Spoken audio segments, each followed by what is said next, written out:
I'm your host, Felipe Rose, and welcome to the Disco Chronicles and beyond.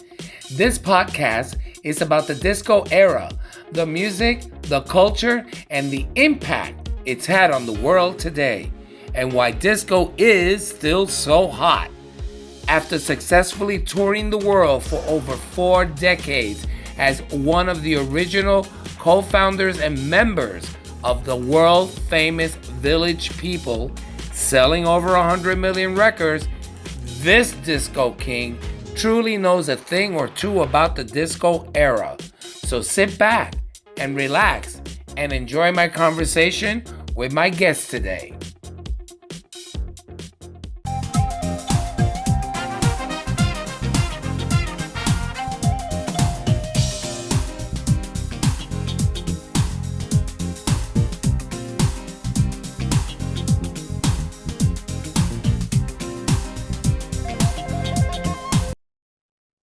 Welcome to another episode of the Disco Chronicles and beyond. I'm your host, Felipe Rose. Where do I begin with our next guest? Tony Orlando is an American pop singer, superstar, and humanitarian whose career spans over 60 years. He's best known for his work as part of Tony Orlando and Dawn. Like me, Tony comes from a mixed heritage, son of a Greek father and a Puerto Rican mother. We both have that in common, as well as our love for music, with songs like Candida becoming an international #1 song with another 19 top 40 tracks around the world, including Tie a Yellow Ribbon Round the Old Oak Tree. That song-selling hit of 1973, which led Tony and Dawn to a televised variety show, the Tony Orlando and Dawn Show on CBS from 1974 to 1976. Sit back, everyone, and enjoy my interview with my longtime brother from another mother, Tony Orlando.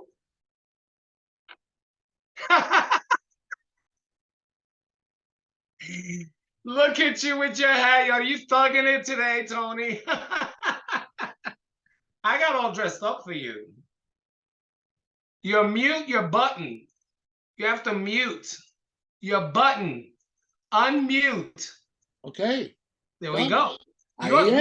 You are thugging it out, Papi. Are those all your platinum and gold albums behind? Yeah. Yeah, it goes on around the corner. It goes around the corner. That's my American Music Award. Then it goes around the other rule over there. And then there's a cabinet over there with the Star and Hollywood Walk of Fame and Native American Music Awards. I have 5 of those. How are you, my friend? You know what? You have had an amazing career. Felipe, when you think of what you've accomplished, I know you.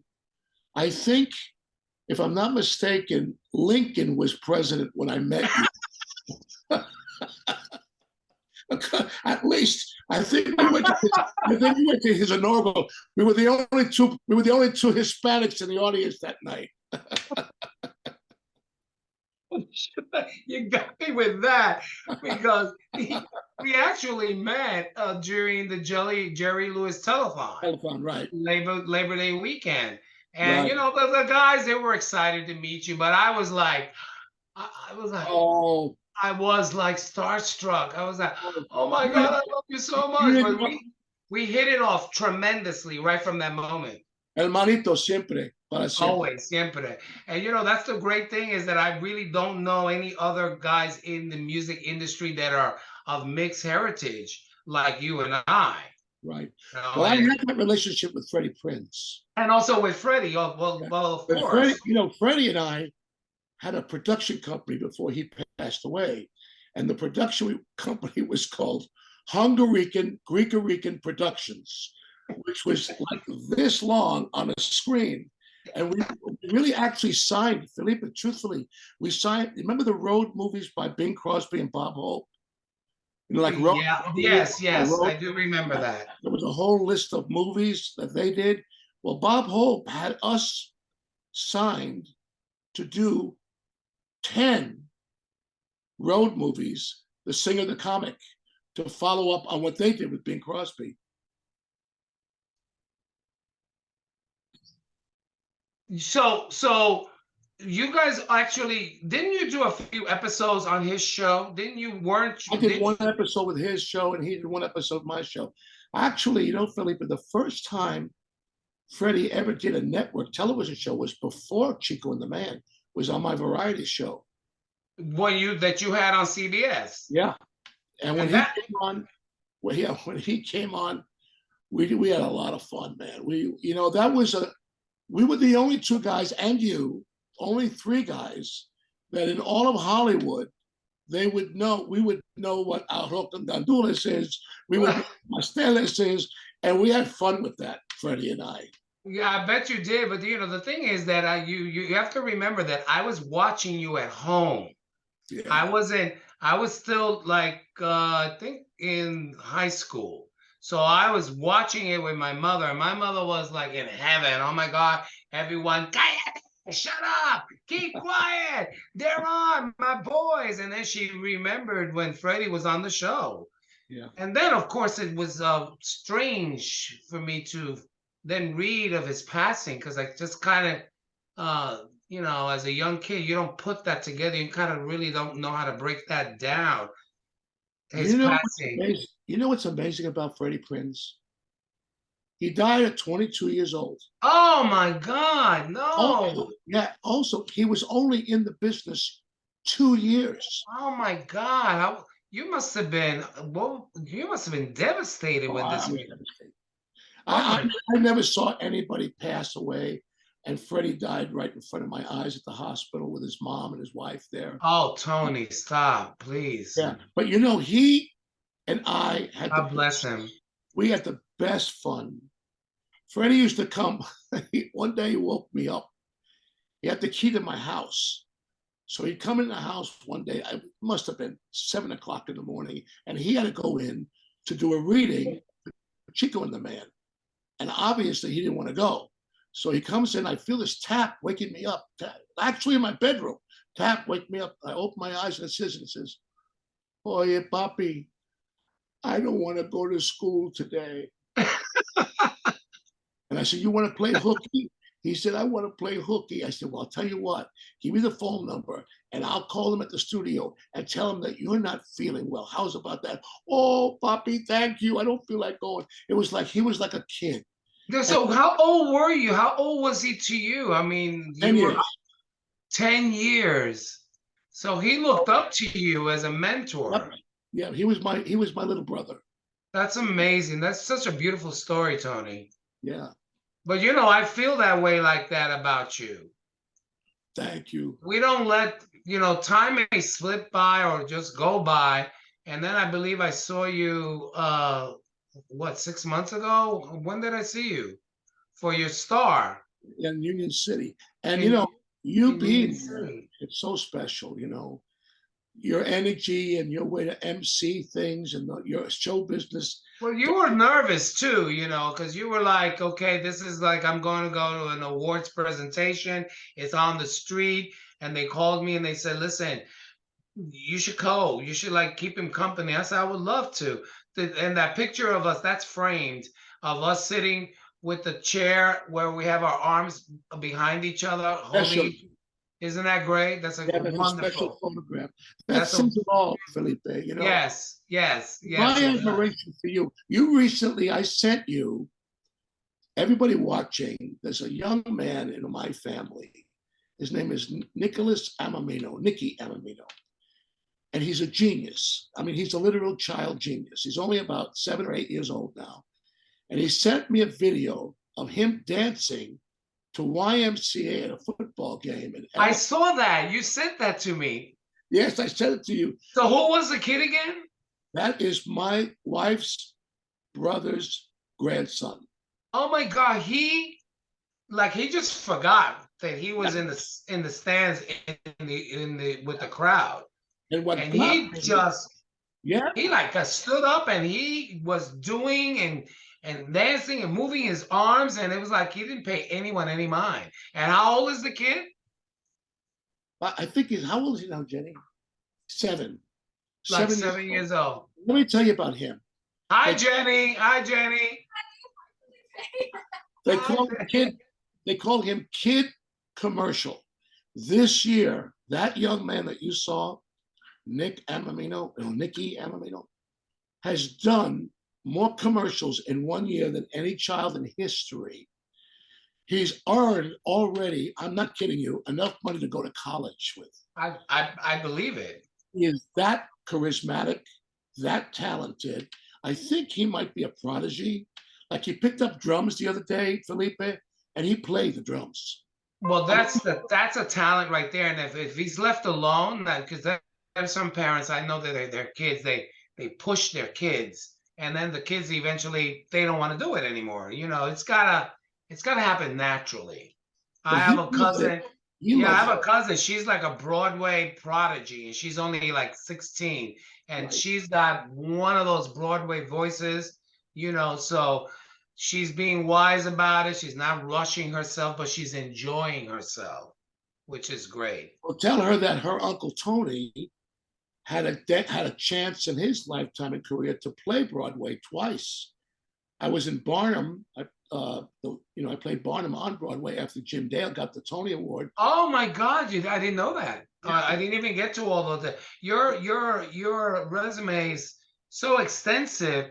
It goes back as far as 1959, at the age of 15, where you were with the Five Gents. Now, who were these guys? Just a street corner doo-wop group that I was with. And that's how you. I signed with Donnie Kirshner and Columbia Records when I was 16. So that's 1960. And the first record that came out that was a hit, you weren't born yet, was called Halfway to Paradise, 1961. Well, I was 4 years old. Oh, well, then you're probably walking around the house singing it. Now, did you work with Neil Sedaka? Pardon me? Did you work with Neil Sedaka? Yeah. You know something, Felipe? What an amazing career that man has had, and what an amazing the number of songs he's written. What a writer. What a writer, yeah. Listen to this little office. You know New York very well. Do you know where 1650 Broadway is? Yeah, that was that music building. Correct. And it's right across the street from Wasn't that was like where you bought sheet? No, not sheet music. They recorded in rooms. Yeah, but that building gets confused sometimes with the Brill Building. The Brill Building was for writers of an older generation. 1650 Broadway was the following people in one little office, Felipe: Neil Sedaka, Carole King, her husband Jerry Goffin, Barry Mann and Cynthia Wilde. All four of them are in the Rock and Roll Hall of Fame. Right, they are, yes. Broadway show Beautiful is about them, right, Felipe? In that office, those four, plus two guys named Tom and Jerry, never made it until they changed their name to Simon and Garfunkel. That's wild. They were in that office. Bobby Darin was in it. I, as a 16-year-old, was in that office. All of us together, dreaming, like you, dreaming to be in show business. All of us. That's unbelievable, and I just love it. I love that it's like, you know, as young as we were, and yourself, that you know you hold on to that dream and you just keep plugging at it, you know, because there was no one to say no to. No one dared say no to you at that age, and all those guys and Carole King. There was no one going to come and say, "Oh, why don't you guys pack it up? You're all too young. You're wet behind the ears. You don't know what you're doing." You guys, they were banging out songs in that building. In that building, that office was run by a guy who you knew, Don Kirshner. Yes. Donnie was our guru. He's the one that gave us each an office, a little cubicle. We'd sit and write. And in fact, Halfway to Paradise was Carol's first hit as a writer. And bless you, the follow-up record was the first hit for Barry Mann as a writer. So that office at that time, think of it: Paul Simon, Garfunkel, Barry Mann. Legends, right? Carole King, Barry Mann, Connie Francis. Oh my God, Connie Francis. All of us in that office. Yep. But those were some good times. They were a very different time in the music business. And also just growing up and growing into that with such class and panache, and a time when you guys dressed up to go out, and then of course the Supremes were reigning supreme, you Well, that know. was before. That was even before the Supremes. That was even before the Supremes, but even when the Supremes eventually were at the Copacabana in New York, I mean, that whole era, there was nothing like it at all. You know, Felipe, I closed the Copa. I was the last act to work the Copa. I Me love and the way, Tony Orlando and Dawn, we closed that place, man. I love the way you say that with conviction, like you really own that. We closed it. And my uncle Carmine was the maitre d' of the Copa for most of the Copa's successful years.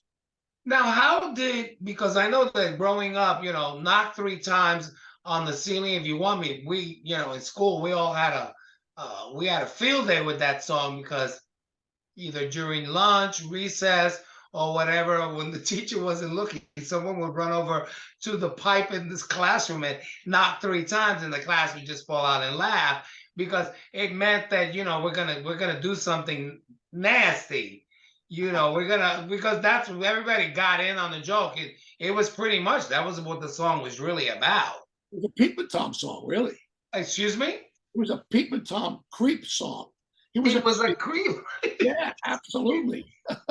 Perfect. It was that right now can stand to be sampled in a song, a creep song, because that we was didn't actually. know that. We were so young. We didn't did. think that. We were so innocent. We thought, knock three times because I love you. But we didn't think. But now, But did you know that? Huh? Did you know that? Did you know that? No, I didn't. I thought it was just a guy in love with the girl downstairs or upstairs. But when I look back on it now, I go, this was a creep, this guy. Everybody was knocking on pipes at parties. Like, we had the best time. We had the best time with that. And then, of course, how did you get started with Dawn? How did that whole thing happen? Because I don't know that too much about that. It's a weird story, Felipe, because, sometimes we plan our course here, right? But God guides our footsteps. So we think we're going right, but he says, no, you're going left. So very often that's exactly what happened with me and Dawn. I was working for Clive Davis.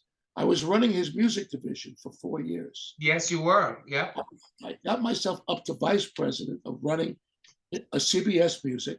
I was 23 years old. I thought that was going to be my career, sitting behind the desk. You had no idea that you were going to go and step in front with a microphone. No. I had done that with my 2 hits. The Beatles came in, Rolling Stones came in. We were done. Wrap it up. I went to get a job, and I worked for Clive. Had a very successful run, represented James Taylor, Blood, Sweat, and Tears, and also signed Barry Manilow and produced his first album, first records. So I was doing well. A guy named, you might know the name, Hank Medris. Hank produced the Chiffons. He was with the Tokens, the Lion Sleeps Tonight. He had a lot of the happenings. Well, I know the groups, but no, I don't know him. Hank was the main course, him and Jay Siegel. So he and Jay Siegel and Dave Apple, producers, come to my office when I was working for Clive and said, Tony, we're broke. I need $3,000. This is Hank, to pay my rent and pay my bills. I have a record here. If you could sign it and get me an advance, help me out. Now, this was a buddy. So I listened to the record, and lo and behold, it was a song called Candida. Okay, the same Candida that I recorded, the same song, same arrangement, same track. So I took the song. I said, tell you what, Hank, I'm going to send this to Bell Records and see if they'll buy the record for $3,000. I get a call back, and Bell says, we'll definitely make a deal for this, but under one condition. The singer we're not crazy about. Get a new singer on there, and we will buy that. Now, who wrote Candida? Candida was by Erwin Levine and Tony Wine. Okay.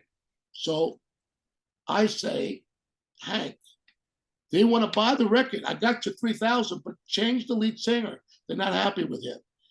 So he says to me, Oye, my buddy, do me a favor. Put your vocal on this.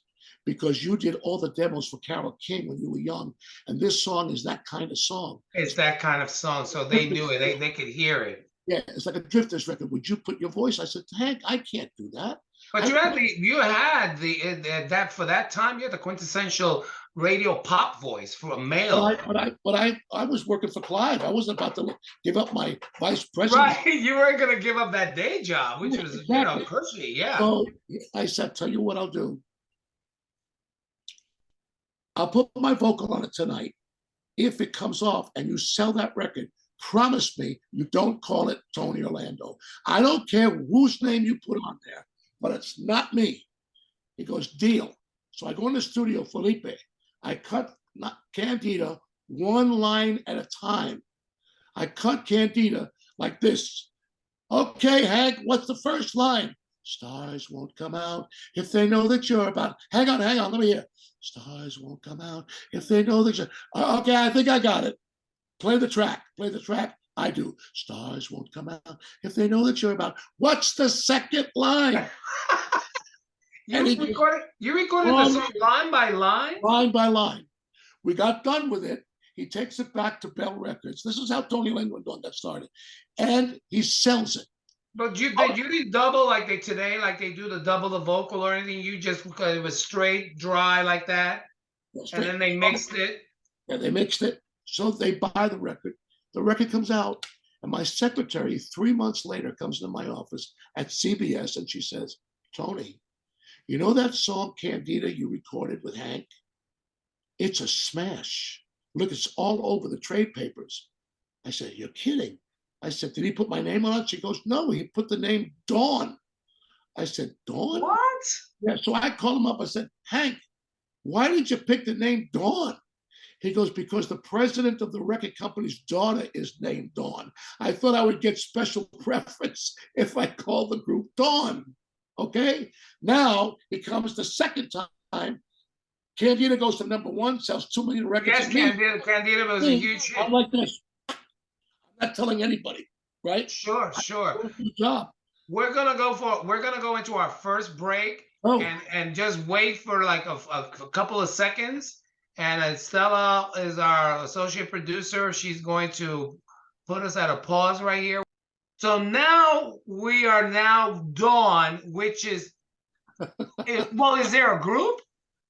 No. Okay, keep going. I never knew this. There's no group yet. I never knew this. This is really good. This is really good. This is really good. You know, in those days, there's something called a studio group, meaning you cut a record, you put it out. It doesn't need a. If it's a hit, it's a hit, right? Studio singers. Right. So I'm now sitting in my office, working for Clive Davis with a #1 record called Candida. I don't even have a deal. I don't have a deal, nothing. He comes in, Hank. Well, wait, but because it was just a song, but it hit #1 because that was huge. So, but there was no name. No. Your name. And so what did you think? What did you think was gonna happen? Or were you just like gonna write that off? Shocked. Now I'm driving down the street. And I'm not telling anybody that that's me because I don't want to lose my job. I'm a vice president of CBS at 27 years old. Are you kidding? I'm not leaving that. So did anyone around you put it together that that's your voice, or no one? No one knew. No one put it together, to my knowledge. Okay. You're ahead of the story, Felipe. A little evidence. You're smart. You're smart. So here's what happens. He comes in, Hank Medris, and he says, you got to do this follow-up record. I said, Hank, I don't even have any money coming in. It's #1. What I'll do this a favor. But for $10, I'll be happy. He goes, no, here's a song called Knock 3 Times. I go, Hank, nobody in the Midwest has pipes to knock on. That's strictly a New York thing. In New York, this record may reach #1, but it's not going to reach #1 in California or the Midwest. So therefore, I will do it for you, but this is the last time I'm going into the studio for you. I do Knock 3 Times. It sells 4 million records. Yes, it was huge. Now that's 6 million records sold in those first 2 records, right? So there I am, making a decision. Should I stay with Clive or should I be part of a group called Dawn? I go to Clive Davis. I said, Clive, I have to leave the company. I said, he says, why? Because you're Dawn? I said, wait a minute. You knew all this time that I'm Dawn? He said, it's the worst kept secret in the record business. He said, you go and search for your dream. If it doesn't happen for you, you can always come home, I swear. That's insane. That is so beautiful. Yeah. So now I go out and I bring Thelma and Joyce. Who were they? Okay, so Thelma and Joyce, right. Thelma Hopkins. Thelma Hopkins and Joyce were the background singers in Detroit for every Motown record you could think of. Heard It Through the Grapevine, all the Four Tops. Now they're on the road as Hot Buttered Soul with Isaac Hayes. Oh, wow. That's who they, right. Okay. Right. Oh so now I'm thinking, let me see. I'm cutting Barry Manilow. Let me get these girls in to do the background on his records. So I call the Apollo Theater. They give me Thelma's number. I say, Thelma, I'm cutting Barry Manilow, young performer. Would you, I know you have success as a background singer, would you come and do backgrounds for him? And they did.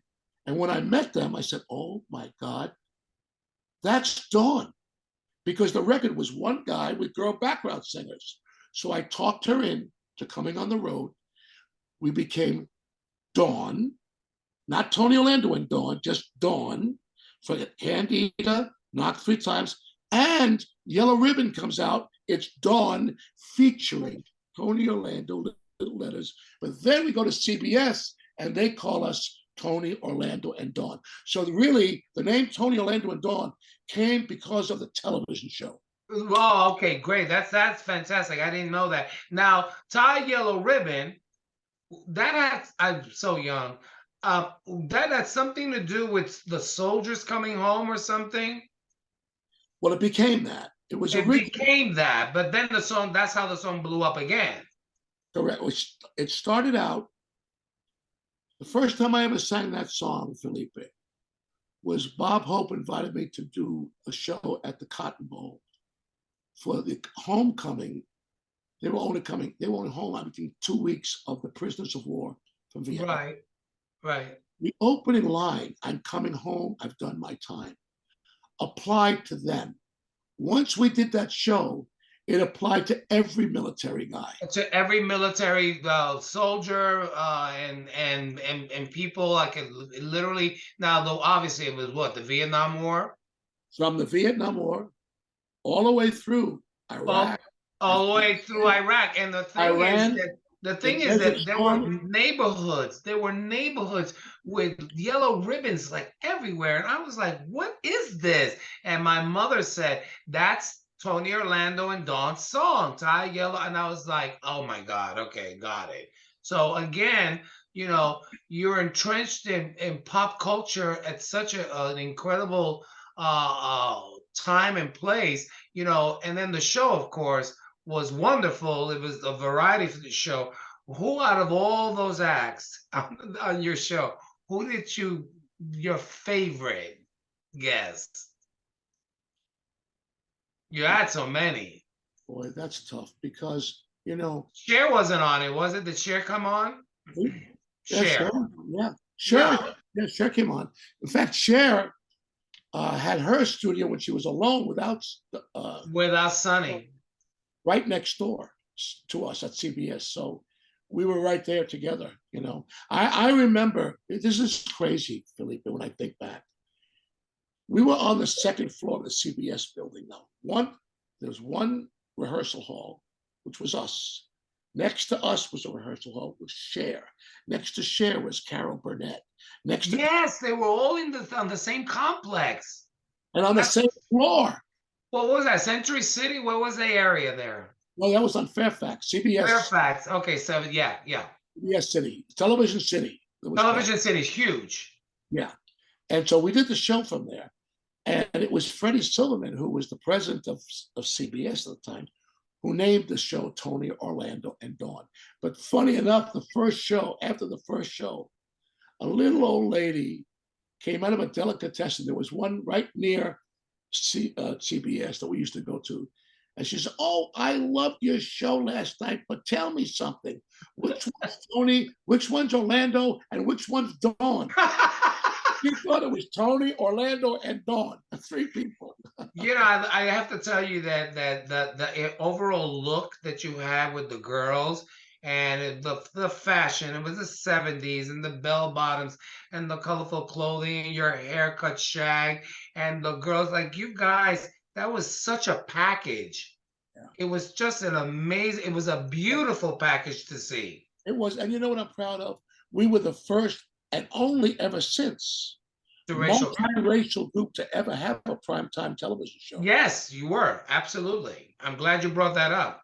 We're very proud of that, Felipe. Very proud of that. Yeah, no, I mean, it was tremendous. Now, you know, because you've recorded so many songs, I mean, the list of songs that you've recorded, I mean, just continue to go on. You know, you had the Hey, don't I love you? Hey, love, don't He you don't love love me? you. Yep. You had Jesus. Gypsy Rose. Yes, I mean, but did you know that you had a huge hit in the gay community with Don't Let Go? Yes. Were you aware that the late Larry Levan of the Paradise Garage, that was his favorite song, and he played it. No, tell Yeah, me. he played it to the point that, like, you know, that's the one thing that DJs, when they play something and they spoon feed you and then you get used to it, then all of a sudden they needed a remix. Frankie Knuckles remixed it, and he remixed the 12-inch of Don't Let Go in 1978. That thing hit Paradise Garage on the dance floor. It drove us crazy. And I cannot believe, had you would have graced the Paradise Garage on the stage with that song, we would have Why didn't never you call done. me? Why didn't you call me, Felipe? Yeah, I didn't know you back then. I didn't know you back then. And when I wanted to know, I asked, like, oh my God, who's this guy? And then a friend of mine, Lenny Fontana, he said, that's Tony Orlando. And I said, yeah, but he's so LA. That's all I said was, he's not New York, he's so LA. And like, oh my God, this is great. So yeah, you were really entrenched You in know the where that gay was recorded? community, in the gay community. Thank you for that. You know where that was recorded? In Muscle Shoals. And in Muscle Shoals, Wait, what's that? Muscle Shows. that's one of the #1 R&B recording studios of all time. I mean, you know, When a Man Loves a Woman, all of the Atlantic records, Aretha Franklin, all of them recorded down there at Muscle Shoals. And the guy who produced that record, you might remember, is Jerry Wexler, who founded Atlantic Records and found Aretha and Ray Charles. He was the producer of that particular record. You followed that up with Sweets for My Sweet, Right. in 79. And Right. then you go off to Vegas, and that was again another just amazing time to be in Las Vegas. You know, it was they weren't residencies then, but you did do runs like, what, 2 week No, runs? there was residencies. There were resident, but they didn't call them that. They didn't call them that, right? That was just the show was running there, right? Okay, so I did 12 weeks. I first signed with the Las Vegas Hilton in 1973. Did 12 weeks a year there with Elvis was there at that time. Bill Cosby was there at that time. The Strip was on fire with everyone, right? Yeah, yeah. And then I had 10 weeks at the Hilton and then 10 weeks at the Riviera.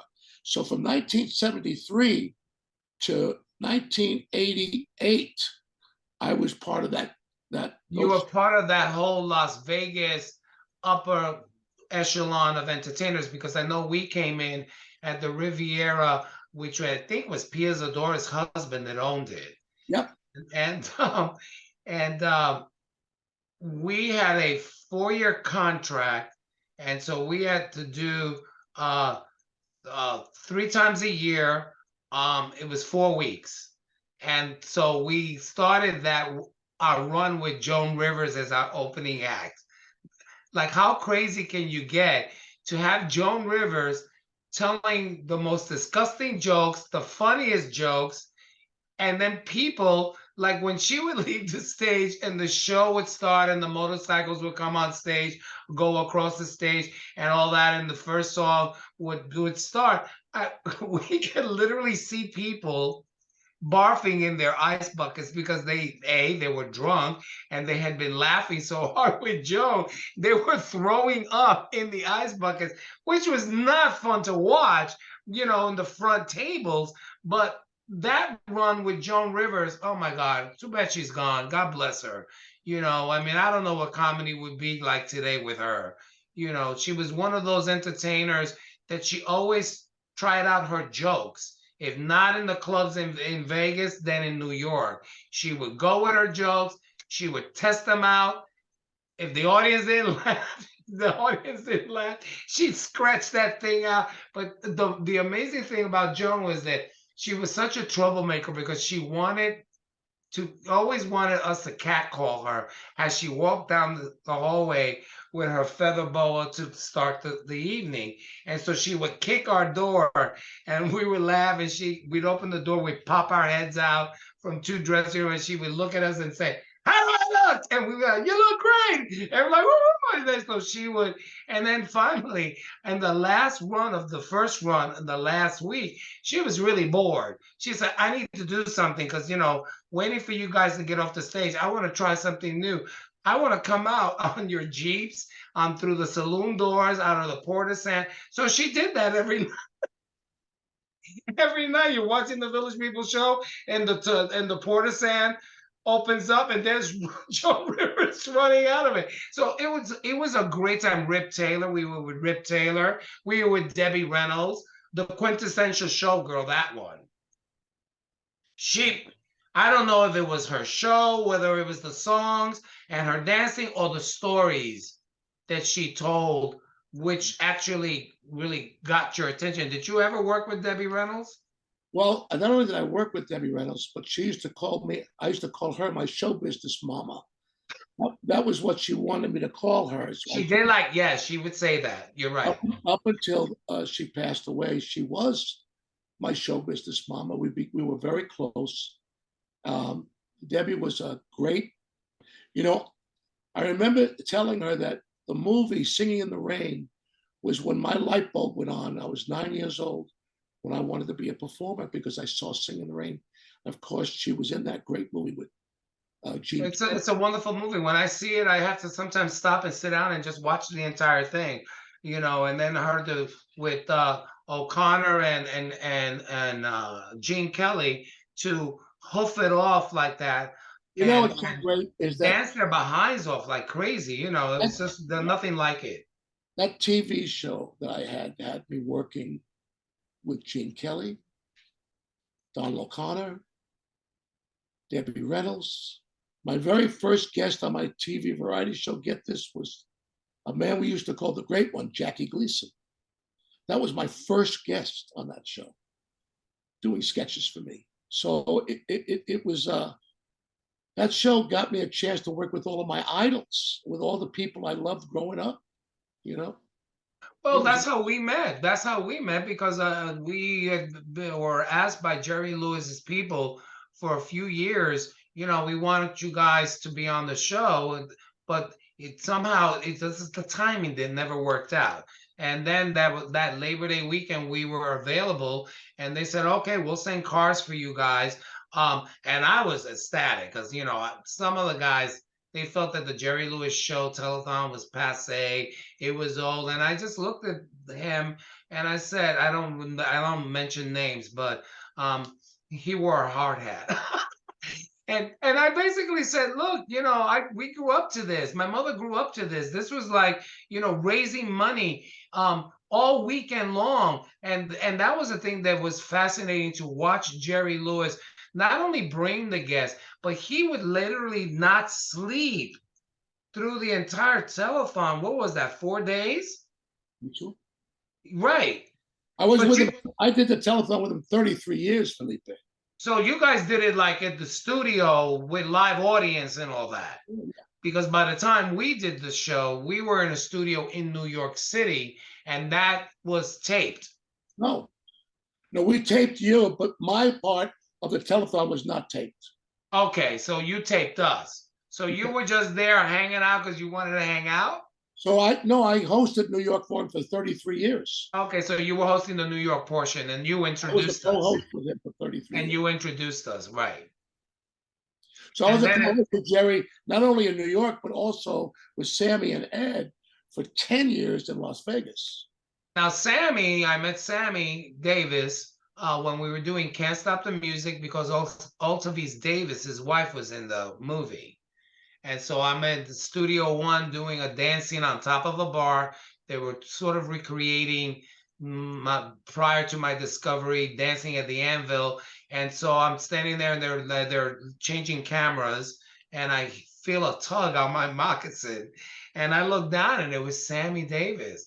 Now, I just, again, Candyman, grew up with Mr. Bojangles, grew up to that, and grew up to this man who I saw on television. And now here he is tugging at my moccasin saying, "Hey, what's going on?" And I'm like, so it was wonderful that I even got to go and with friends to Pickfair where he lived, and we all became friends. Yeah. And the industry is not what it used to be. I know that it's a very different times. It's very different now. Um, Everything is, done fast, is rushed, and they throw shows in the can and they move on to the next thing again, the next wave of things. And our from our class group of entertainers, where they're going, they're crossing over, they're just really, that's why it's just, I love that you don't stop, you're still going. And then you did the book. I know I have your book somewhere. I don't know, I read, used to read a lot on the road. um and I have your book. I'm gonna have to dig it out from a box, but it was the um Halfway to Paradise or Halfway to Yeah. something, I've and that was a good read. And the only reason why I'm bringing up the book now is because I'm getting ready to do that, go into that stage of my life. And so when you did the book, how was that for you? How did it feel that, by then already you were established, you were famous? What was that process like for you? It was weird because let's see, that book I wrote the year I got the Hollywood Walk of Fame, 1990. So it was in conjunction with the Walk of Fame and all that. It was it it it was it was difficult because I had to talk about my relationship and my passing with Freddie, and Right. No, I remember that. Yes. I was open. I wanted my kids to grow up and know everything about me, so I was very open about my life. Sometimes I was self-destructive, as Freddie was Yeah, too. I read that too, but Longer in that period but of it's time. not how you fall, it's how you get up. That's right. That's right. So when I look back on that book, there's a lot more to come since that book that I think I could still do. And after all, Felipe, you and I have been listening a long time. This is my 52nd year headlining in Las Vegas. 52nd year. That's incredible. That's incredible. That is really incredible. And 62 years in show business since my first hit record. That's a long time. And there's a lot more stories to share. And I just closed in Vegas at the South Point. And I said to myself, there is so much to do. There's a Broadway show coming about my life, my relationship with the girls, my sister, who was, she was cerebral palsy, and she had some issues. She had an IQ of about a 8-month-old baby until she passed at 21. And she was the inspiration to everything for me, Felipe. Well, I didn't. That's Right there in Union City, New Jersey. where we're both from, Right. because we were both honored by the Union City Conference. And you have your star, I have my star in the Celia Cruz Park. And I was honored to be with you that day. That was terrific. Our stars are next to each other. Well, I'd like to go there to visit just so they can let me in and open the gate so I can sit there and throw on my native blanket and pull out some, arroz con gandules and some mofongo or a mofongo and just sit there and eat. And they looked at me, one of the guys, Tony, he said, "You can't do that." I said, "But I mean, I would love to do that." They went, "Oh, okay, we'll talk about it." You know, Felipe, I want to tell you something. You have all the compliments to say to me, and I appreciate that. And you have tremendous compliments to say about everybody else. But let me compliment you, okay? Because you brought us unbelievable theater. Not only hit records, but your group was theatrical and profound. And there was a message in a time when those messages were not being told. No, they weren't. Yeah, thank you. Yeah. You were a leader for the gay community. You were a leader as a theatrical artist. You took rock and roll, rhythm and blues, and you brought this incredible family of performers, the Village People. That's a group that is never to be forgotten. That wasn't just a hit record. That was a point in history that changed the record business. You are to be thanked for what you brought to the industry, the way you persevered it, the way you have handled yourself as that performer and that creative performer. Because I don't think people realize how super creative you are and how much you led to the creation and the greatness of the Village People records and performances. So Thank you. And for the gay community at that time, it was important that we represented the entire the lifestyle, and whether we knew it or not, we didn't really think that we were going to become was going to become a political situation, and we tried to steer away from that. But that in my journey through that, I was brazen. I had such cojones to just be on a stage with a loincloth hanging off my waist. I was like, yeah, this is me. You like this? You like this? I was praising. I cannot believe would I even do something like that today. I don't think that I would. Because you know how we are. We're so in our heads that I would say, oh no, I'm not wearing this outside. I'm not going out there like that. But But you that, look at those pictures of you back then. How beautiful were you in those outfits? How incredible. God, Tony, thank you. No, really, that look was amazing. And you handled it with such grace, and you were a class act always, always. And you should be proud. And I know you are. I am. Thank you. Yes, I am. Proud of what you've given the industry, Felipe. I am. Thank you so much for those words. And I know that when we are with each other, that's all we do is compliment each other and how grateful we are that we're in each other's lives. As far as your music goes, the library of music that and your just how much music you not only wrote and you produced. What was Featherbed? I saw that in one of my notes. What's that have to do with Barry Manilow? Okay, so I was working for Clive Davis. But thank you again for that. I love you for that. Thank you. It's the truth. So Featherbed, I was writing notes and I said, what's Barry Manilow got to do with Featherbed? Okay, so I'm working for Clive Davis. I discovered this young writer named Barry Manilow. I sign him. I called Clive and I said, I'm going to find a record deal for him. And I did. I signed him to Bell Records, which became Arista Records. Okay. But the guy at Bell Records, now remember, I had Candida, I had Knocked Three Times, but I'm still working for Clive. I have big clout with 6 million records up at Arista, right? Big clout, 6 million records sold. So I say to them, I have a new writer, artist named Barry Manilow. The president of the company says, Tony, nobody with the name Barry is going to become a star. I said, well, what do you mean? I said, name the group something, but don't call it Barry Manilow. So I go to Barry. I said, Barry, look, this is a chance for you to have your record deal. I live on Featherbed Lane in the Bronx. Okay, okay, that's How what about I if we call the group Featherbed featuring Barry Manilow? He goes, okay, great, let's do it. That's as simple a story as I can make it. now that's interesting, but this was that, I guess, during the times of when Barry was playing at the Continental Baths with Bette Midler, I believe so, right around that same time. Yep. So I got a story about Bette and him. You want to hear it? Yeah, let's do it, and then we're gonna do one last break. But yeah, go ahead. Please. I'm all ears. Okay, so I signed Barry to Bell Records, which became Arista. So he says to me, do you think you could get a deal for Bette? I said, yeah, I do. What? So I go up to the company. I said, listen, and I was a big fan of hers. I said, listen, there's a girl named Bette Midler. Have you ever seen her on the Tonight Show? Yeah, we've seen her. Watch her tonight. She's going to sing and blow you away. And I'd like to make a deal for her with you guys like I would for Barry.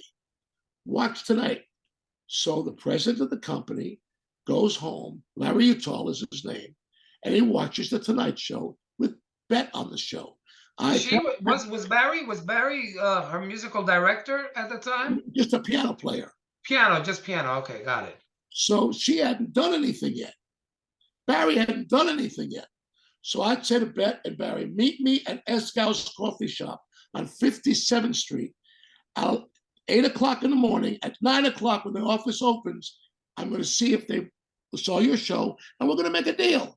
So we have breakfast, me, Barry, and Bette, at 8 o'clock in the morning at Eskow's Coffee Shop on 57th Street. No one knew who Tony Orlando was. No one had ever heard of Bette Midler. No one had ever heard of Barry Manilow. Three of us unknown to the world at that time. So I go, and the guy says to me, you want me to sign Bette Midler? She's like a joke. She's just a kooky girl on the Tonight Show. Kooky. She was kooky at the time, yeah. She can't have a hit record. So I go, what are you talking about? She sang her ass off last night. Nope. She reminds me of Dodie Goodman. Dodie. So I go back and I have to tell Bette Midler they turned her down. So I walk in, I go, okay, Bette, here's the truth. They watched the show.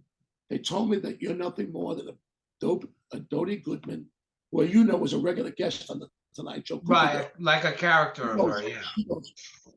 Bette says, they said, what? Okay, from now on, I'm a combination of Sophie Tucker and what's her name from the Rose? What's her name from the Rose? Janis Joplin. Janis Joplin. I'm a combination of Sophie Tucker and Janis Joplin. And she gets up and she goes out, and I've never met those little steps. Chick, chick, chick, chick, chick, chick, chick, chick, chick. Out the door she went. And she became a combination of Sophie Tucker and Janis Joplin. That's the truth. And in vintage clothing. Yeah, really. Can you imagine that? 40s dresses, platform shoes, very much like the Pointer Sisters, how they also did it. So but that first, those two characters became her idea of who she was, and then she became Bette Midler. And she used to, in her show, she used to do all the Sophie Tucker jokes, my boyfriend Ernie.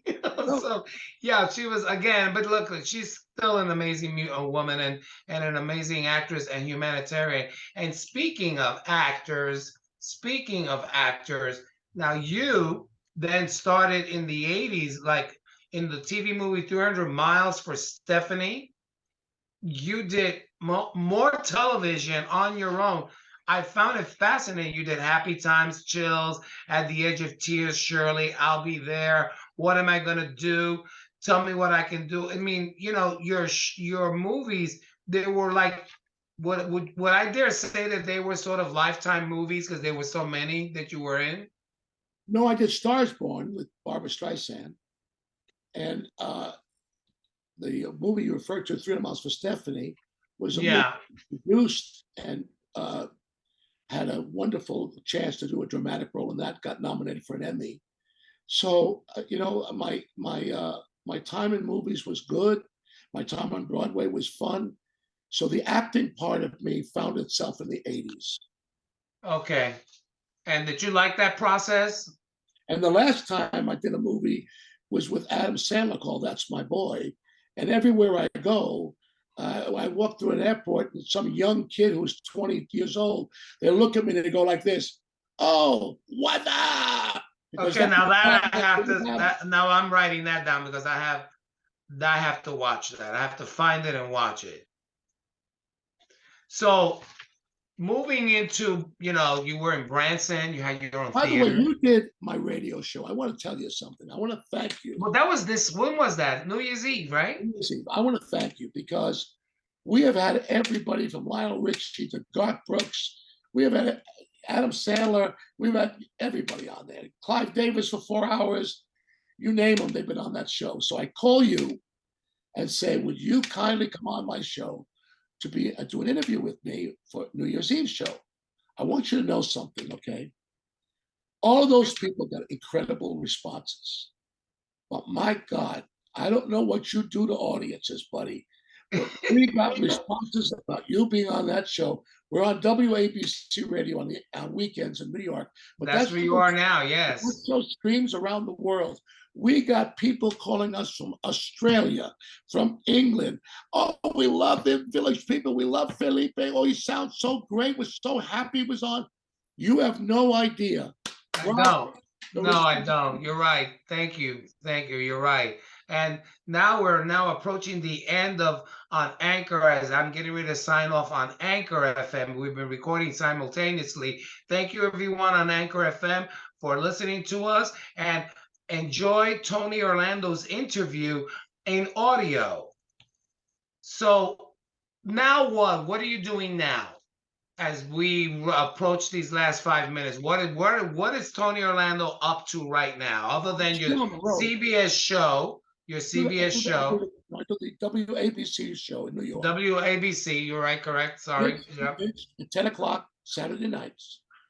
And it's #1 in New York, #1 radio station. Yes, because I'm getting people that are still I'm running into, like in supermarkets and in stores, that look at me, and even at the gym, this girl said, "Oh my God, we just heard you on New Year's Eve on Tony Orlando's show." And I looked at her and I said, "You're really young to be listening." No, she said my mom was listening, and then I said, funny enough that you should say that. I'm shocked because our listening audience starts on that radio station at 35 years old.